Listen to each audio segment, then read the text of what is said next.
Banyak yang bilang, para pengamat politik terkenal di dunia, termasuk Thomas L. Friedman ataupun Noam Chomsky, mengatakan bahwa mengapa komunisme jauh lebih terkapar daripada kapitalisme.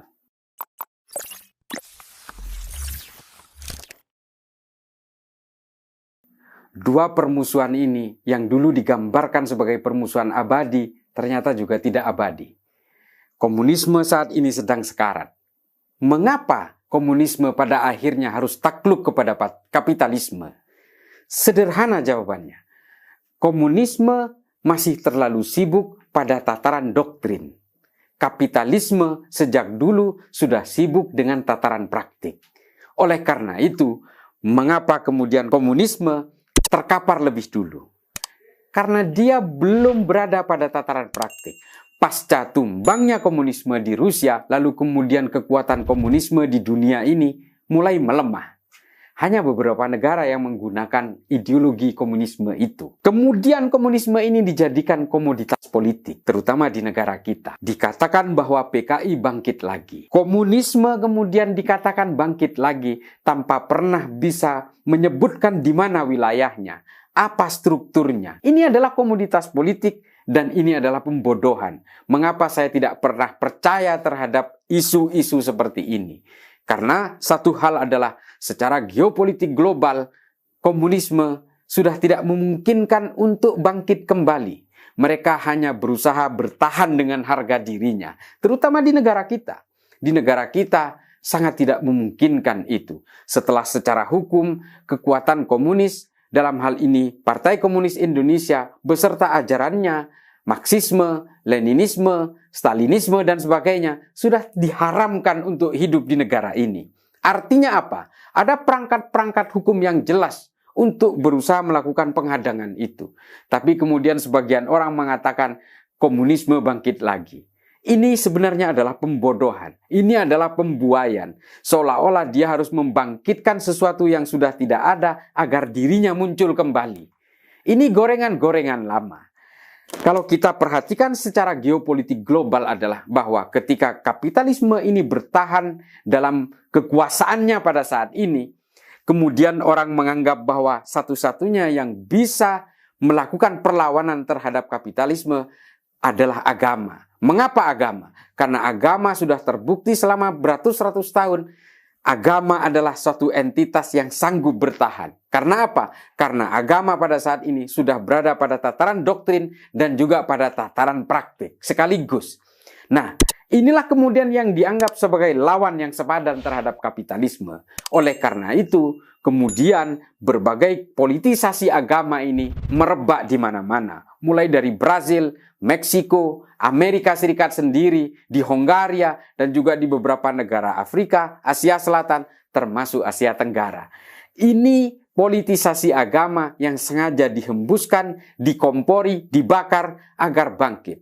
Dalam hal ini saya akan melihat dari perspektif Islam. Kenapa politisasi agama dalam hal ini Islam paling sering dilakukan?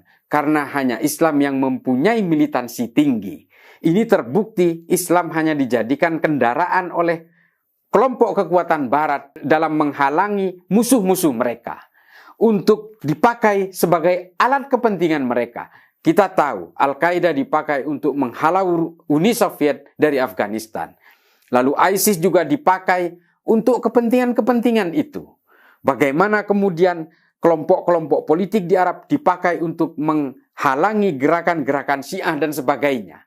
Ini adalah percaturan politik barat di mana Islam selalu digunakan sebagai kendaraan. Islam seolah-olah belakangan ini berusaha dibenturkan dengan kapitalisme karena Islam dianggap mempunyai militansi kuat dan sudah berpraktik dan juga dalam tataran doktrin. Ini adalah sesuatu yang kemudian menjebak umat Islam untuk selalu dilibatkan dalam pertempuran orang lain.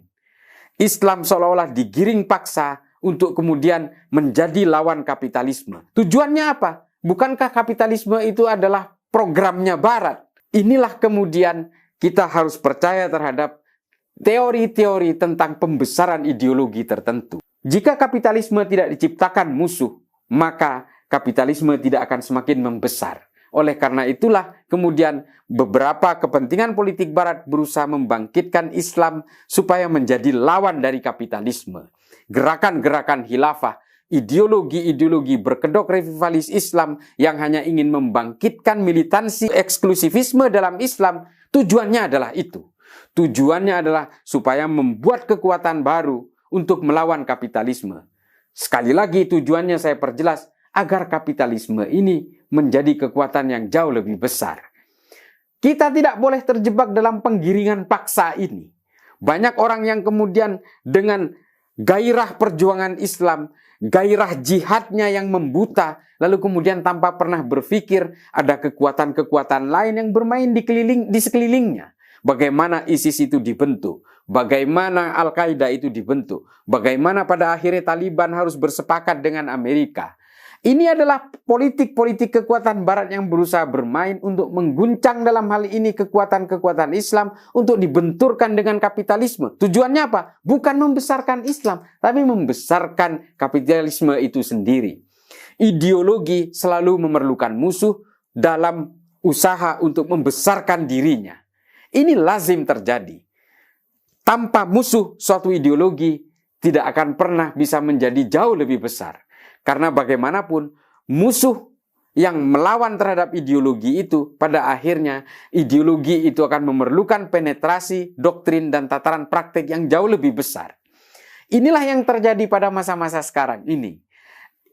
Harus kita pahami juga, kalau kemudian ada orang yang mengatakan bahwa komunisme itu bangkit di Indonesia, ini adalah sesuatu yang lucu, yang disuarakan oleh orang-orang yang berusaha membodohkan kita.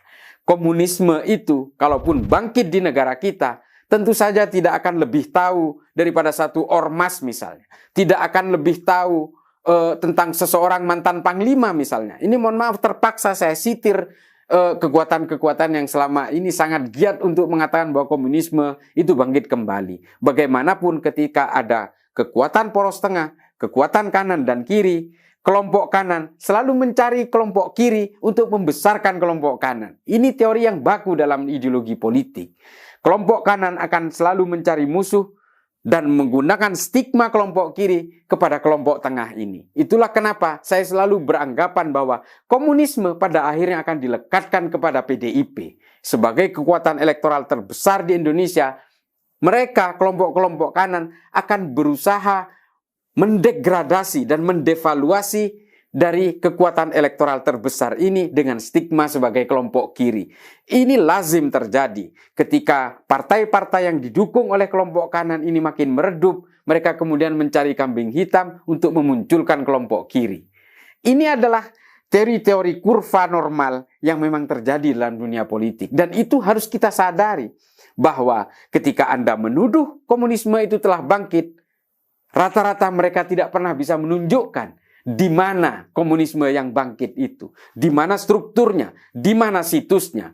Yang ada mereka hanya melakukan ini sebagai gorengan politik untuk kepentingan pribadinya, lalu dilekatkan kepada musuhnya agar musuhnya ini mendapatkan terjadi degradasi politik terhadap musuhnya, terjadi devaluasi politik terhadap musuh-musuhnya.